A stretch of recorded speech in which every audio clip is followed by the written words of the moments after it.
అజరారామం. అవును కదా, మనది అజంతా భాష. అజంతా గుహ లాంటి ప్రాచీన భాష. తెలుగంటే మాట్లాడే భాషే కాదు, తెలుగంటే తిరుగాడే జనమని ఉపనిషత్తుల పరిషత్తులలో తీర్మానమైనది కదా. మార్కుల మార్కెట్టులో తెలుగును తాకట్టు పెట్టి ఖరీదు కట్టే షరాబులు లేని దుకాణంలో తార్చగల వారెవ్వరు?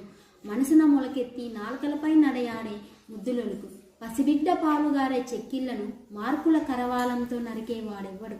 జాతి సంహారం ఆత్మహత్యే కదా. అవును మరి. కనువెల్లా కనులై కంటి పాపలా లాలించే స్తన్యమిచ్చిన తల్లిని అన్యురాలుగా భావించి శ్వేతజాతి భాష వైపు ఆశగా చూసే దాస్యులారా, మాతృభాషను మృతభాషగా మార్చిన దీనులారా. ఋతువులు ఆరే, మారింది మన తీరి. అమ్మను మమ్మీని చేసింది మనమే. ఉయ్యాల మంచం ఊపిన అమ్మ చూపితే నీ జన్మమెందుకు? మాతృమూర్తి నయనాల తడి కనవెందుకు? దేశమాత పెద్ద కొడుకు నీవనచు జాతి పతాకం చేకూను.